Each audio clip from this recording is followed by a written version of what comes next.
जय पवार ज्यावेळेला इथे दाखल झाले होते त्यावेळेची ही दृश्य।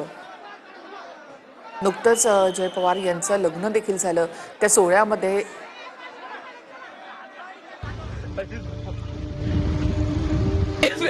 आम्हाला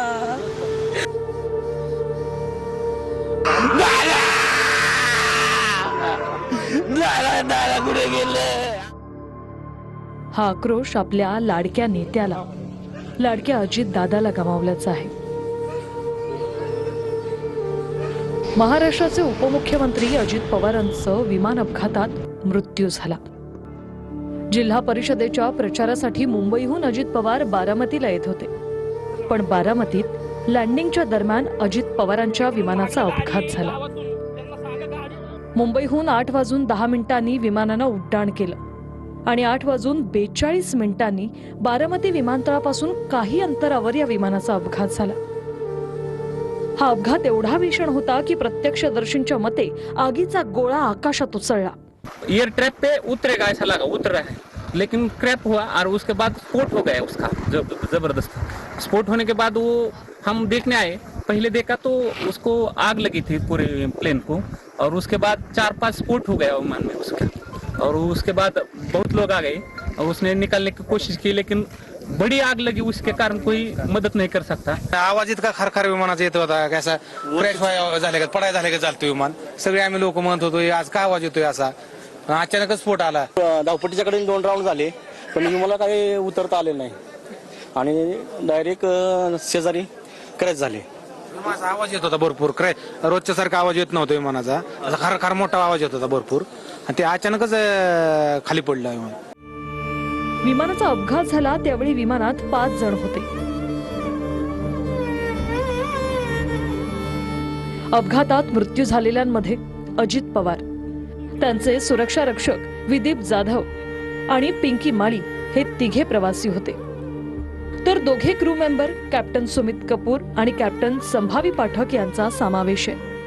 महाराष्ट्राकरता आजचा दिवस हा अतिशय कठीण दिवस आहे, कारण अशा प्रकारचं नेतृत्व तयार व्हायला अनेक वर्ष लागतात आणि ज्यावेळी महाराष्ट्राच्या विकासामध्ये अतिशय महत्त्वपूर्ण योगदान ते देत होते,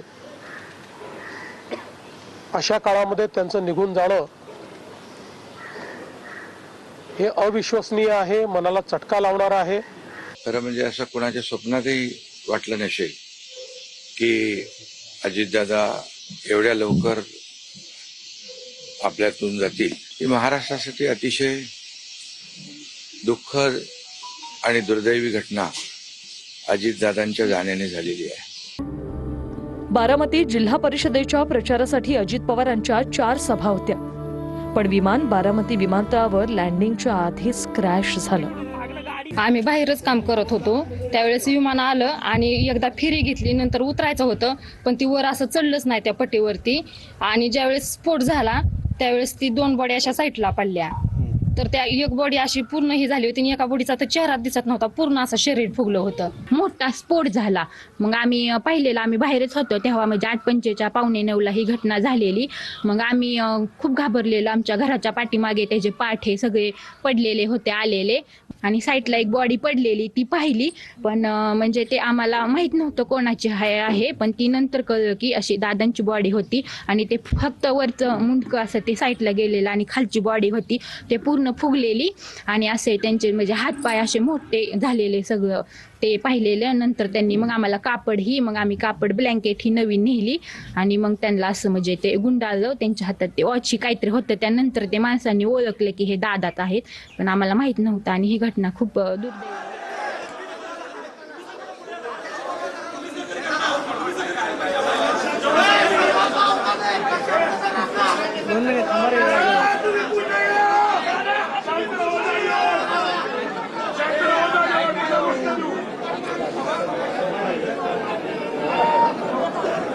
जाऊ तिकडे, हे आलेत रुपाली ठोंबरे आले, जाऊ तिकडे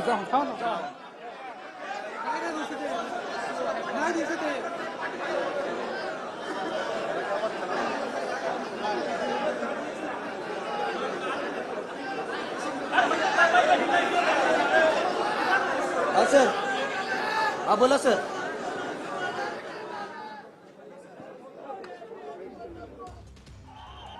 तर बारामती रुग्णालयाबाहेर कार्यकर्त्यांची मोठी गर्दी झालेली आहे, तुफान गर्दी झालेली आहे. दादांचं अंत्यदर्शन घेता यावं, दादांना पाहता यावं यासाठी आक्रोश पाहायला मिळतोय. तर दुसरीकडे एक ॲम्ब्युलन्स जी आहे ती बारामती रुग्णालयामध्येच आणण्यात आलेली आहे. नक्कीच 2 ॲम्ब्युलन्स ऋषाली या ठिकाणी आहेत आणि ज्या अजित पवार यांच्यासोबत जो केबिन क्रू होता किंवा त्यांचे सुरक्षा रक्षक आहेत त्यांचं पार्थिव देखील या रुग्णालयामध्ये आहे. ते त्यांच्या गावी त्या ठिकाणी पाठवलं जाणार आहे. तर जसं संजय राऊतांनी एक प्रतिक्रिया यामध्ये दिली होती की विचित्र योगायोग आहे की ज्या मातीशी नाळ, ज्या गावाशी नाळ त्यांची जोडली गेली होती त्याच बारामतीमध्ये त्यांचा अंत व्हावा, त्यांचा अशा प्रकारे अपघातामध्ये मृत्यू व्हावा. हे खरं तर खूप मोठं दुःख आहे बारामतीकरांसाठी. कारण आज अजित पवार बारामतीमध्ये सभा घेणार होते. त्या सभा प्रत्येक सभा त्यांची गाजवली जात होती. कार्यकर्ते त्यांच्या सभेची वाट बघत असायचे आणि अशा वेळेला अजित पवारांचा असा अकाली मृत्यू. अक्षरशः कार्यकर्ते ढसाढसा रडतायत, आक्रोश करतायत. दादा कुठेच गेले नाहीत, ते परत येणार असा आक्रोश या ठिकाणी कार्यकर्त्यांकडनं केला जातोय. मात्र या अपघाताची भीषणता पाहता या अपघातामधून कोणीही वाचलेलं नाही हे आपल्याला दिसतंय. सकाळी 8:46 झालेला अपघात आणि अपघात किती भयानक होता, किती मोठा होता, किती भीषण होता त्याची दाहकता ही दृश्य पाहिल्यावर लक्षात येत आहेत. या विमानाच्या फक्त पाठची बाजू शेपटीचा भाग आहे तेवढाच फक्त शिल्लक राहिला आणि ज्या वेळेला विमान कोसळलं त्यावेळेला एक मोठा स्फोट त्या ठिकाणी झालेला होता. प्रत्यक्षदर्शींनी त्यावेळेला नेमकं काय घडलेलं होतं ते ऐकलं तर आपल्या अंगावर अक्षरशः काटा येतो. आणि चाहते जे आहेत अजित पवारांचे, त्यांना मानणारे, त्यांच्यावर प्रेम करणारे, त्यांची मोठी गर्दी जी आहे ती आता बारामती रुग्णालयाच्या बाहेर सुद्धा आपण या ठिकाणी पाहताय. नक्कीच. आणि आपण पाहिलं तर म्हणजे अपघात म्हणजे राजकीय विषय बाजूला सोडला, राजकारण जर बाजूला सोडलं, त्यातला विरोध बाजूला सोडला तर आज अजित पवार यांच्या जाण्यामुळे जी पोकळी महाराष्ट्रामध्ये निर्माण झाली आहे त्यामुळे संपूर्ण महाराष्ट्र आज हळहळते. देखील आपलं कुटुंब म्हटलं आणि आपलं घर म्हटलं तर ते फक्त 4 भिंतींचं घर असतं. आपल्या घरामधला जो कर्ता पुरुष असतो, घरामधला जो मोठा भाऊ असतो त्याला आपण दादा म्हणतो.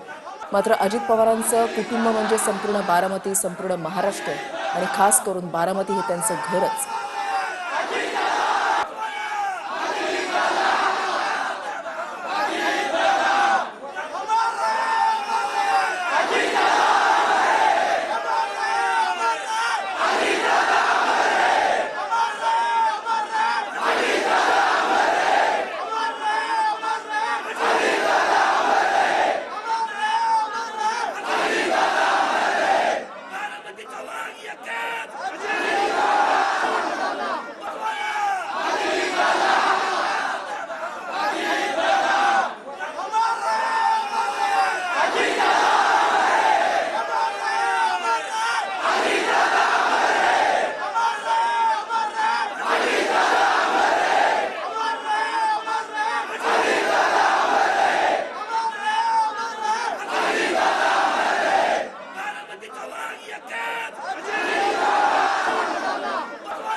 या ठिकाणी आता ज्या काही टीम्स आहेत ते बघा, अग्निशमन दलाच्या गाड्या आलेल्या आहेत आणि त्या ठिकाणी पाणी सध्या मारलं जात आहे आणि